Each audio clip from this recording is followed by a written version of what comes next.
Halo semuanya, apa kabarnya nih? Semoga teman-teman semua dalam keadaan sehat ya, dilancarkan pekerjaan juga usahanya, amin.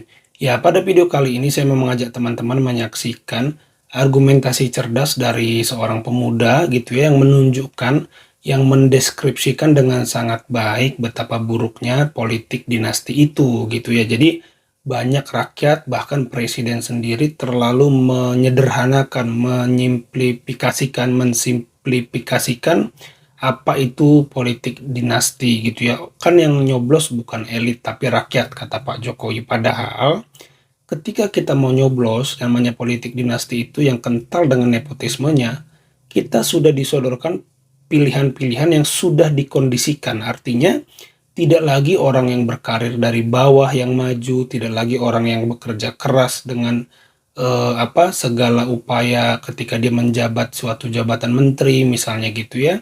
Jadi tidak lagi pilihan-pilihan terbaik yang disodorkan di hadapan kita ketika politik dinasti atau nepotisme itu tumbuh subur. Jadinya yang maju itu adalah relasi atau yang punya hubungan darah dengan kekuasaan. Nah, inilah bahayanya politik dinasti itu atau nepotisme dalam kekuasaan. Tapi rasa-rasanya hal ini banyak tidak disadari atau saya lebih curiga tidak mau dimengerti. Bahkan terkesan diabaikan sekalipun banyak pihak memiliki kesadaran tersebut. Gitu loh. Contohnya Profesor Yusril, Fahri Hamzah, ya banyak lah orang-orang pintar seperti seperti mereka pasti tahu dampak negatifnya, tapi demi politik, demi kekuasaan mereka menggadaikan idealismenya. Apalagi Fahri Hamzah yang adalah aktivis 98, rasanya aneh juga kalau dia mendukung sesuatu yang punya unsur nepotisme sangat kuat. Karena dari tahun 98 dia bersama rekan-rekannya sampai meninggal dunia, ada gitu ya banyak abang-abang kita yang meninggal dunia memperjuangkan reformasi ini. Tapi sekarang dia bersekongkol dengan orang-orang yang terindikasi gitu ya memainkan hukum demi kekuasaan. Nah, mari kita simak bagaimana cerdasnya argumentasi dari anak muda ini. Jadi Bang Fahri seperti ada perang di luar, ini rekonsiliasi, seolah-olah bangsa kita sedang perang besar. Kenapa kok kita malah menjual ketakutan gitu loh? Padahal nggak ada hal itu. Kenapa sok-sok menjadi alasan bahwa ini ada perang dan ini harus ada rekonsiliasi? Yang ada malah bukan rekonsiliasi, malah menciptakan perang baru terhadap Betul, kubu yang lainnya. Jadi jangan kita menjual ketakutan untuk kepentingan diri sendiri. Itu yang pertama. betul. Yang kedua, izin yang kedua. Yang kedua tentang Smart. anak muda. Bicara anak muda, teman-teman di sini kita lihat sendiri siapa yang calon yang paling mempercayai anak muda. Hanya Amin yang mempercayakan panggung ini untuk anak muda, diberikan kepercayaannya untuk bisa menyampaikan aspirasi anak muda itu sendiri gitu. Dan mengapa kita harus memilih Amin? Itu yang pertama. Yang kedua, teman-teman. Tadi disampaikan juga bahwa ya anak presiden, saya belum izin bicaranya anak presiden, Mbak. Karena memang kan Mas Wapres itu kan anaknya presiden. Anak presiden ini memang Cawapres, Mas Cawapres.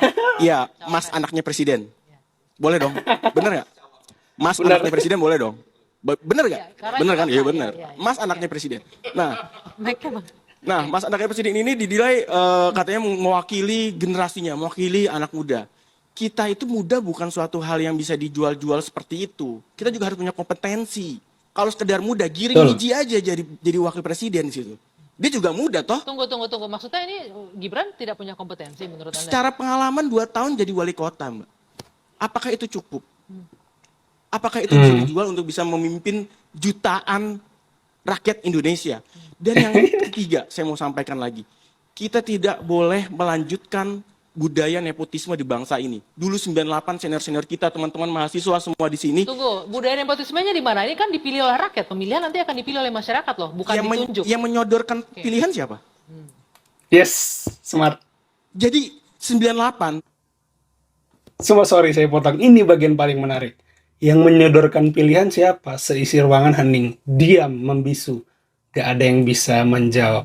Yang menyodorkan siapa? Yang disodorkan siapa? Ya ini nepotisme tadi. Dikondisikan kita untuk memilih pilihan yang sudah disetujui oleh penguasa. Budaya kompetisinya hilang.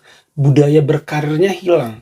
Tidak lagi orang yang berkarir dari bawah. Katakanlah contoh Erick Thohir yang tadinya digadang-gadang jadi wakil Pak Prabowo. Kerja keras membenahi PSSI. kerja keras membenahi BUMN. Nah, orang seperti ini yang sudah kerja keras, membersihkan, mereformasi tubuh, mereform tubuh di tubuh-tubuh penguasa di BUMN seperti direkturnya, pemegang sahamnya gitu ya, semua dibersihkan agar BUMN itu jauh dari budaya korupsi. Gagal karirnya, tidak sampai ke puncak, yaitu menjadi wapres tadi. Karena apa? Budaya nepotisme tadi. Jadi teman-teman mahasiswa gitu ya, teman-teman yang muda, saya sangat sepakat dengan si abang ini.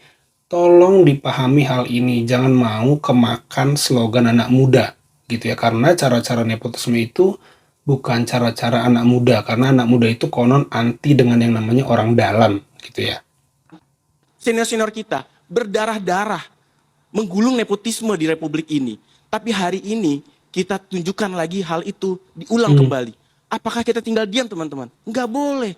Kita harus melakukan perubahan. Perubahannya dilakukan melalui pilihan 14 Februari, kita pilih untuk melakukan perubahan itu sendiri. Oke, Setiap bentar. orang yang melakukan berdarah-darah untuk melakukan kemajuan, ini kok maju pakai hubungan darah, kan nggak baik seperti ini gitu. Oke, Bung Betul, Fahri, betul. boleh ditanggapi dulu ini. Yang pertama, Setiap orang atau bahasa lainnya, ya orang-orang dulu sampai berdarah-darah untuk membuat kemajuan demokrasi, kok dirusak dengan orang yang berhubungan darah. Nah, jadi ngerti ya, orang zaman dulu berdarah-darah melakukan pembenahan, perbaikan untuk demokrasi, kok dirusak dengan orang yang sedarah. Ngerti ya teman-teman? Keren, abang ini sangat cerdas dan berani ya.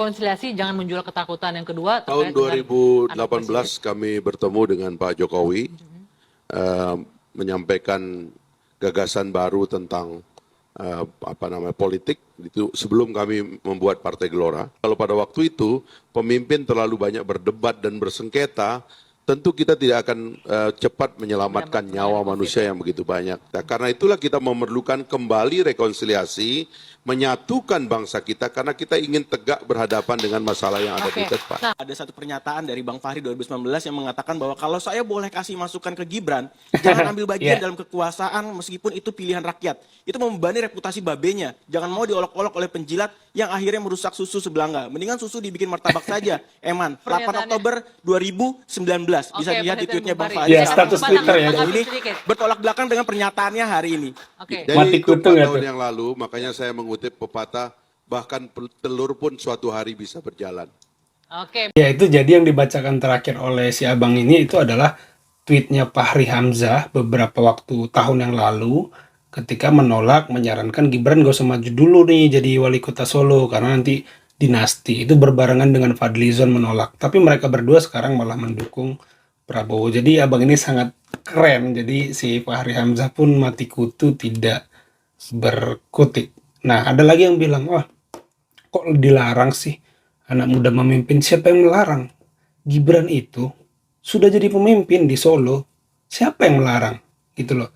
Tapi berjenjang dong, berkarir dong. Ya kali karena anak presiden langsung dikasih karpet merah, diacak-acak dulu nih Mahkamah Konstitusi, dikasih karpet merah, baru bisa jadi wapres. Nah, ini sangat sederhana sebenarnya problem di sini, tapi saya nggak tahu kenapa orang masih meragukan bahwa ada upaya nepotisme di sini gitu ya. Kalau nyalon wakil presiden saja disahkan, meskipun belum cukup umur, asalkan sudah punya pengalaman memimpin. Logikanya, boleh dong bikin SIM meskipun belum cukup umur, Boleh, asalkan harusnya. sudah berpengalaman berkendara. Atau misalnya nikah di bawah umur, 12 tahun, 13 tahun. Boleh secara negara, asalkan sudah punya pengalaman. Nah, cuman ini agak bingung nih. Kalau ngetes pengalaman bikin SIM, ya ngetesnya naik motor, naik mobil. Nah, kalau nikah di bawah umur, ngetesnya masa naik? Sudahlah. Jadi lucu ya, jadi kalau bikin SIM minimal 17, tapi kalau udah bisa bawa motor, ya harusnya boleh bikin SIM dong, gitu ya. Nikah belum cukup umur, tapi sudah pernah titik-titik, sudahlah gitu ya, harusnya bisa dong, gitu ya. Jadi memang inilah dampak buruk dari putusan MK, sekarang putusannya menjadi olok-olok gitu ya. Ya, itu aja teman-teman video kali ini. Terima kasih yang sudah menyimak sampai selesai. Semoga videonya bisa dinikmati. Sampai jumpa di video saya selanjutnya.